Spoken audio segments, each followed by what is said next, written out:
it's not science fiction anymore.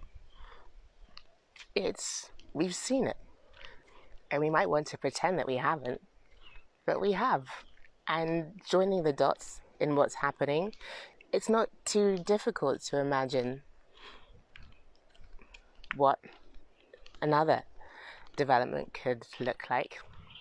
So given that another development is possible, how do you prepare for that?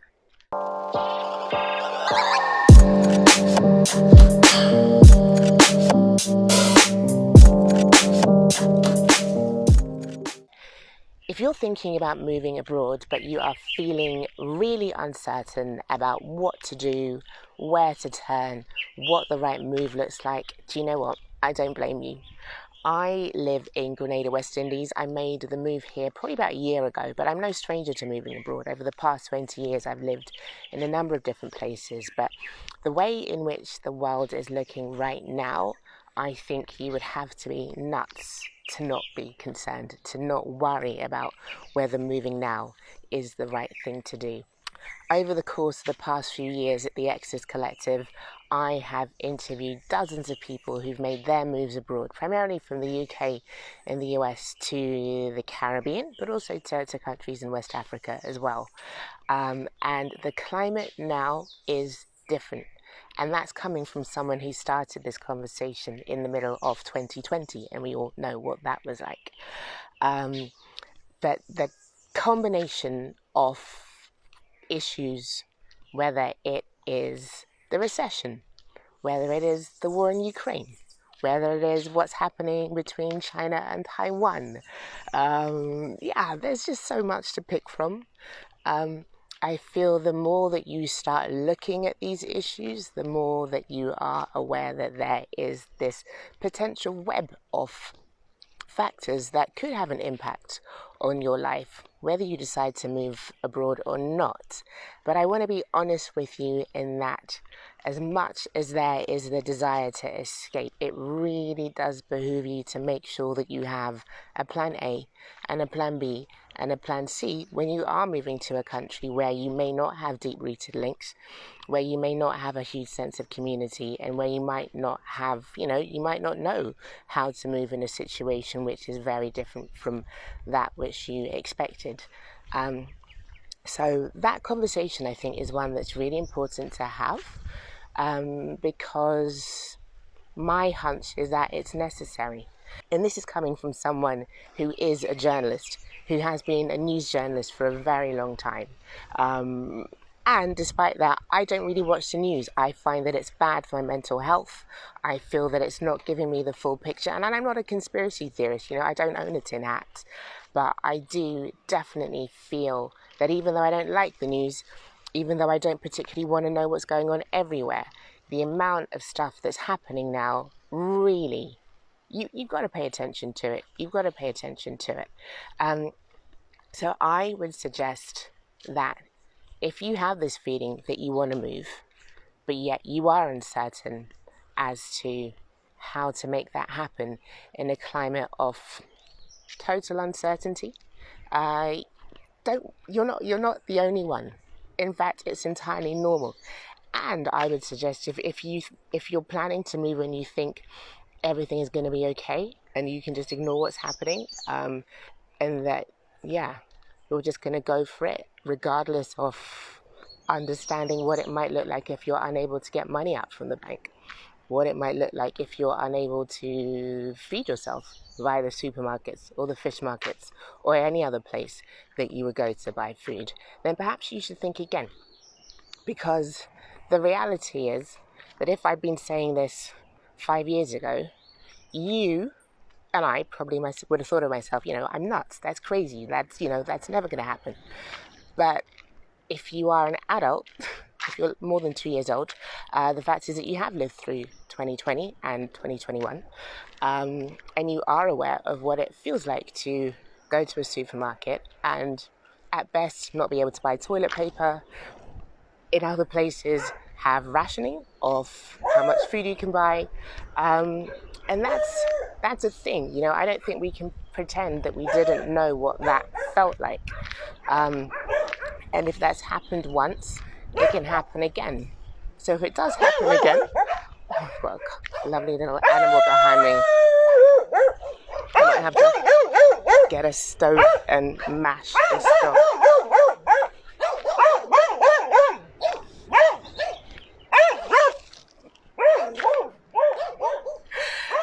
This is what you do for a Grenadian dog. This is how you prepare for a dog attack. See, simple things like walking down the street. What is your plan B? You're doing a vlog.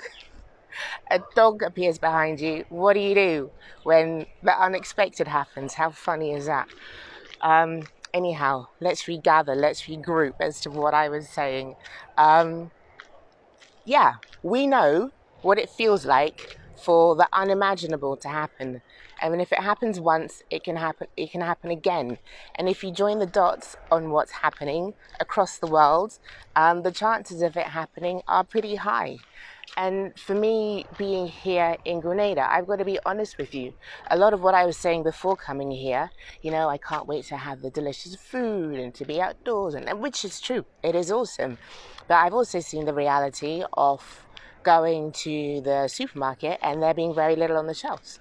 I have, for the past probably since August, we're now in October, experienced not being able to buy sugar. I think I bought sugar once in the past 3 months. I went to the fish market to buy fish off the maybe 10 vendors, let's say 9, that you would typically have. Only one of them had fish in the fish market. I tried to buy some little snacks, some fast food, I know, I'm naughty, for my kids. And 2 different restaurants told me, no, sorry, we don't have fries. There's a shortage of fries on the island. Herbs, spices. I wanted to cook from scratch and went to buy some paprika. The entire spice rack was empty. Now, in the grander scheme of things, no sugar, no spices, no fries. That's not the end of the world. You can get around it. And what the good thing is that I had actually stopped using sugar during 2020. So not having it was mildly annoying, but it wasn't like the end of the world. But what happens if I can't get flour? What happens if I can't get pasta? What happens if I can't buy vegetables? Then what do I do? And I think those are questions that we probably should be thinking about when designing our plans for what happens. Best case scenario just means you're slightly over prepared. It means you just have a slightly more lush pantry. But to be overseas in somewhere where you don't know how things function normally, in a situation where things are more unstable, that's not ideal. And there are things that you can do to prepare, to start making networks that might be able to support you, start making sure that you do have the financial setup to be able to navigate a situation that is a little bit more complex than you would have initially imagined.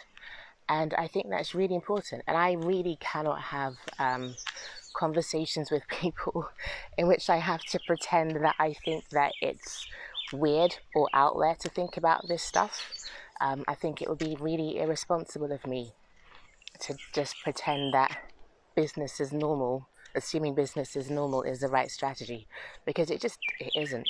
It isn't. And in a way, I think part of the reason that I've been so quiet for the past few weeks and months is because it's kind of an awkward conversation to have, right? No one wants to feel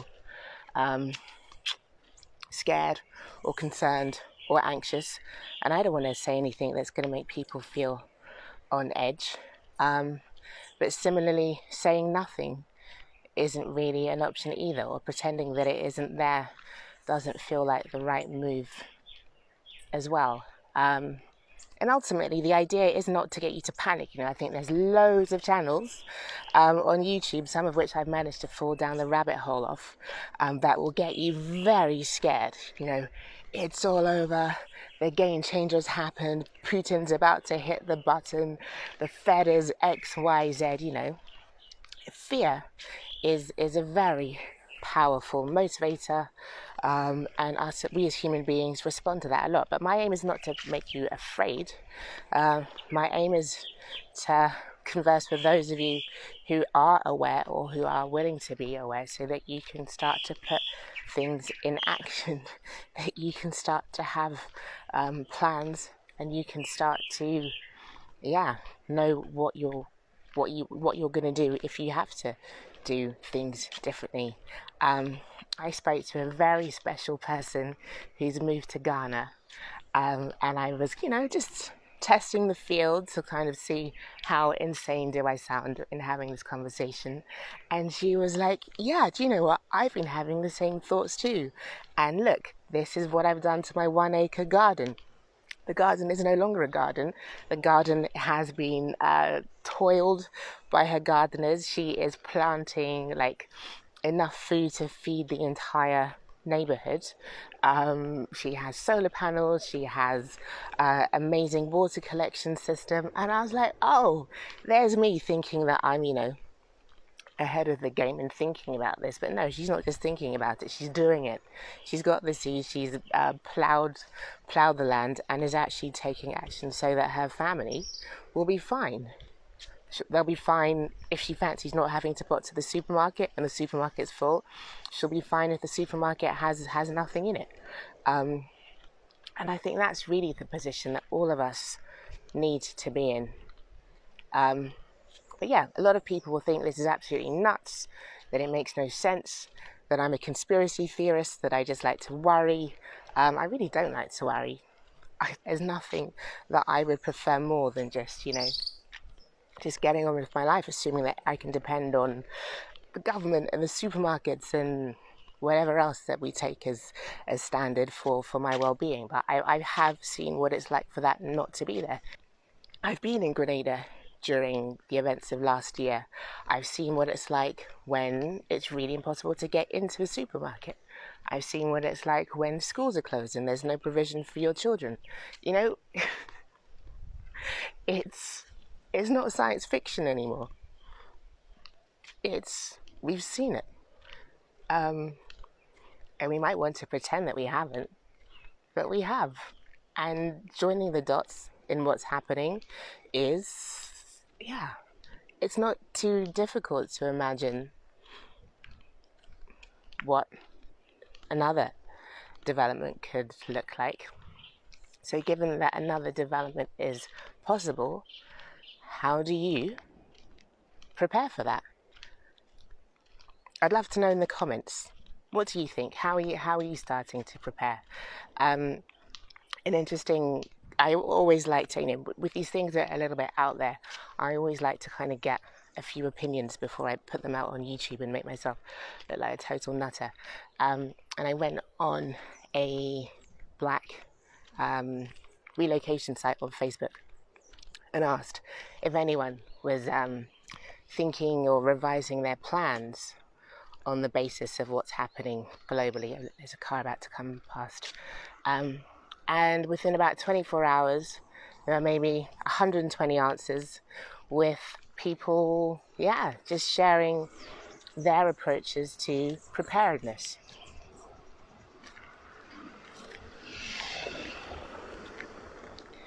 Whether it is making sure that they could, survive an apocalypse, whether it was making sure that their financial situation was as fluid, liquid, however you want to put it, as possible, understanding how to be able to access cash. Ooh, what's happening to my...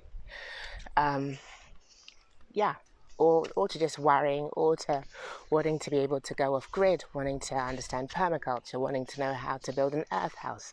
And that, I felt, one, it was validating to know that I'm not the only one who's thinking about this stuff.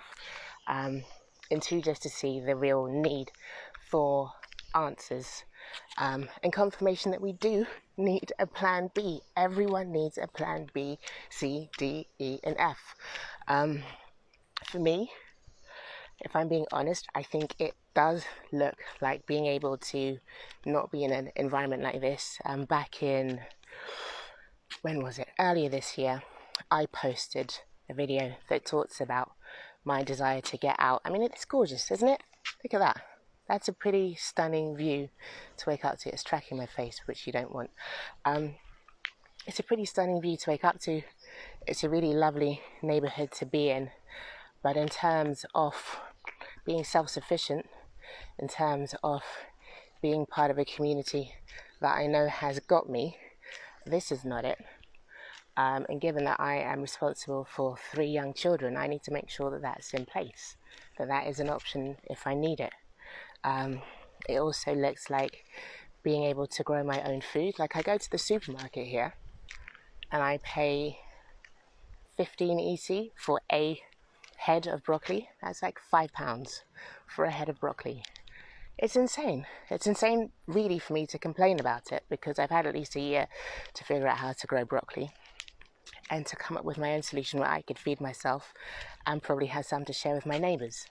So yeah, I think while we have the opportunity to do things differently, we should. That's definitely my plan. In terms of the conversations that I have here on this channel, I think there's definitely going to be a pivot, because I just don't really have any interest in business as usual. I think there are some amazing, awesome people, many of whom are women actually, who have been for years creating alternative solutions, and I would love to share with you what those look like. So yeah, that's a really long way of me explaining that there will be a little bit of a pivot here, because my life is pivoting, and I think those of you who are either planning to move or even just planning to stay where you are, having more options is a really good thing. And I would like to share the story of what that creating options has looked like for other people, so that you can do that too if you want to. And if it all just sounds a bit nuts and crazy, there are thousands of other places that you can go to for information. I think I will also probably still share some really practical tips in terms of being able to work remotely, what accessing money internationally could look like. Practical stuff. So you're not just looking at the conversation of why people have moved, because I think, that's definitely done, but more how to move.